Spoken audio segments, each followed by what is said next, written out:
Vamos lá. Houve uma interrupção aí na nossa live. Vamos para o último tópico da lição. O quinto tópico. O clamor da meia-noite, um brado de alerta. Mas à meia-noite ouviu-se um clamor. Aí vem o esposo.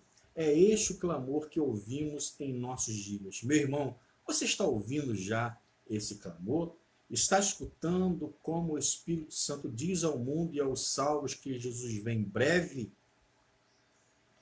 Está atento aos sinais dos tempos? Está atento ao cumprimento das profecias? Quem tem ouvidos para ouvir, ouça o que o Espírito diz à igreja. Mas aqueles que já ouviram a voz do Espírito Santo devem divulgar as palavras eternas do Evangelho enquanto houver tempo. Fomos chamados por Deus para sermos atalaias, e nossa função é despertar o povo. Temos que anunciar aos homens que Jesus vem breve. Obreiros e crentes em geral, não nos cansemos de anunciar a volta de Jesus. Não é bastante que uma vez tenhamos sido feitos filhos da luz e vestidos de vestes nupciais.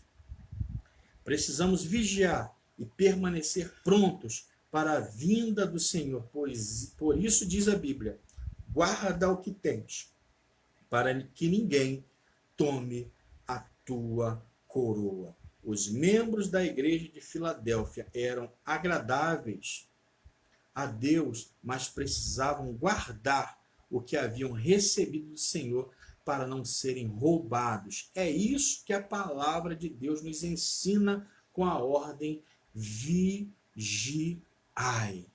Nós precisamos estar atentos. Como falei lá no início da nossa aula, nós precisamos vigiar. Será que você está vendo o cumprimento das profecias, das promessas, o que Jesus falou e disse para os seus discípulos, para os seus apóstolos? Princípio de dores, guerras, rumores de guerras, terremotos.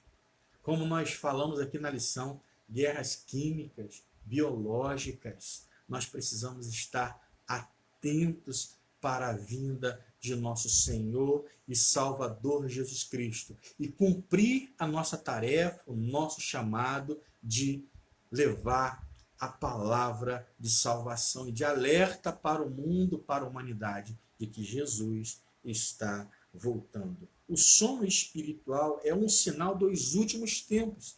A Bíblia diz: desperta tu que dormes, e Cristo te esclarecerá.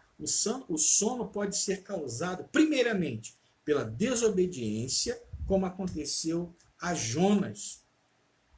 Quando obedecemos a Deus, somos revestidos do poder do Espírito Santo para não adormecermos.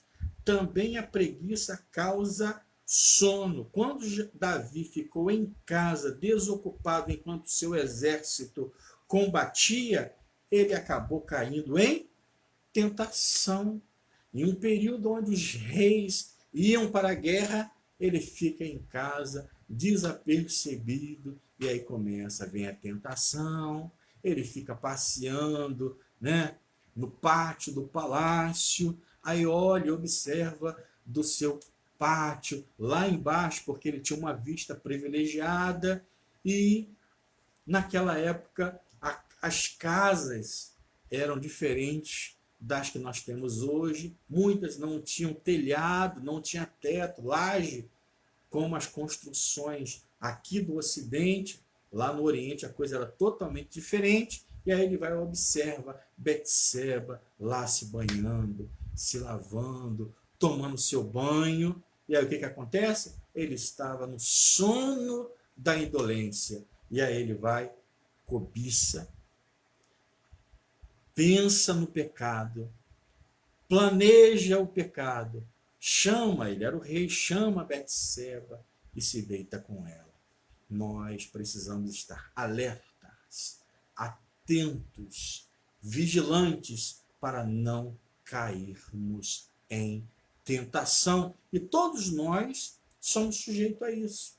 Não há nenhum super-homem nem mulher maravilha no que tange a pecado. Por isso nós temos que estar vigilantes, com azeite na nossa lamparina, estar sempre atentos para não cairmos em laços preparados pelo inimigo. Por isso nós precisamos estar sempre atentos. Seremos guardados, vigilantes, se usarmos os meios que Deus põe à disposição, à nossa disposição. Ele nos desperta pela sua palavra. Jesus despertou seus discípulos, falando-lhes como é preciosa a palavra de Deus. Quem a estuda com atenção encontra sempre incentivo e despertamento. Aleluia. O Espírito Santo nos conserva vigilantes e acordados. Ele é como o óleo na lâmpada da vida, onde há inteira liberdade para o Espírito de Deus operar. E isto o conservará preparado para o encontro com o Senhor. A oração é um outro fator de importância para o qual Jesus chama a nossa atenção. Disse ele: vigiai e orai para que não entreis em tentação.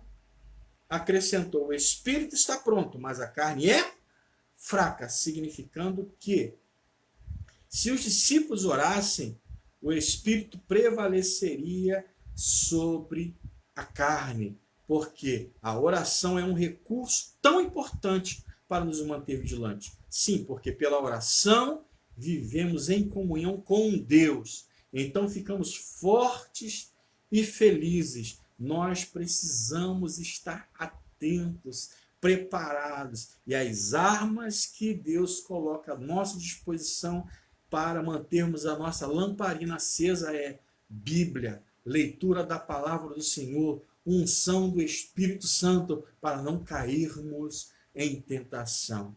Como diz a palavra de Deus, o Espírito está sempre pronto, mas a carne é fraca. E como diz lá em Gálatas, capítulo 5, versículo 22, temos as obras da carne e as obras do Espírito. Concupiscência, né? Glutonaria. Nós precisamos estar vigilantes. Qual lado nós estamos alimentando mais? O lado da carne ou o lado do Espírito?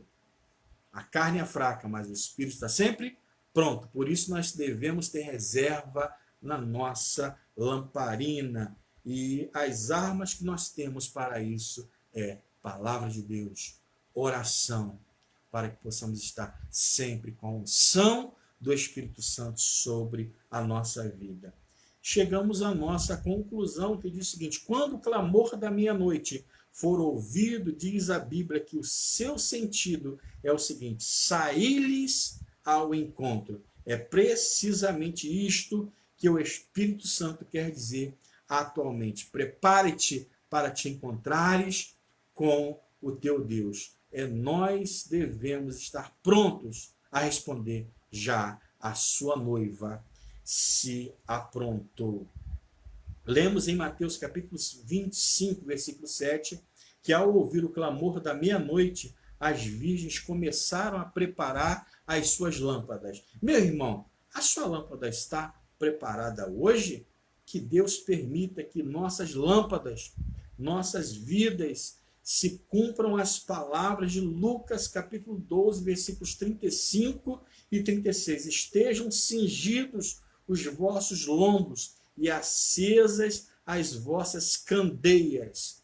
E sede vós semelhantes aos homens que esperam o seu Senhor quando houver de voltar das bodas, para que quando vier a bater, logo possam abrir-lhes.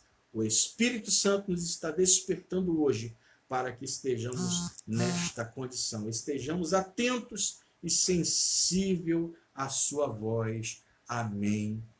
Graças a Deus. Que Deus te abençoe de uma forma sublime e especial nesta manhã. Eu quero lhe agradecer, você que nos assistiu até aqui, você que nos acompanhou esta última lição do trimestre e você que nos acompanhou durante todo esse terceiro trimestre do ano de 2020. Que Deus possa estar abençoando a sua vida. Na próxima semana nós vamos dar início ao quarto e último trimestre deste ano de 2020, onde nós vamos estudar a lição sobre a vida de Jó.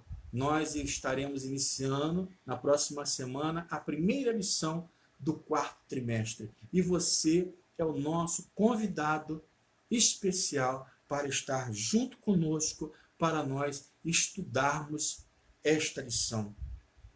Se você gostou do conteúdo desta aula, desta lição, se falou ao seu coração, você possa deixar sua curtida, o seu like, o seu comentário e compartilhar nas redes sociais. Nós vamos estar estudando sobre a fragilidade humana e a soberania divina, o sofrimento e a restauração de Jó. E você é o nosso convidado para estar conosco a partir da próxima semana, estudando a primeira lição deste quarto trimestre, onde nós vamos estudar sobre o livro de Jó. Que Deus te abençoe, que você possa ter um domingo especial em virtude de alguns compromissos esta semana. Nós acabamos não podendo fazer esta live, gravar um vídeo no decorrer da semana, então por isso nós estamos fazendo aqui no domingo. Mas que Deus possa estar abençoando, te dar um domingo abençoado, especial, junto com a sua família. Deus te abençoe, um forte abraço e até o nosso próximo encontro, querendo Deus. Fique na paz.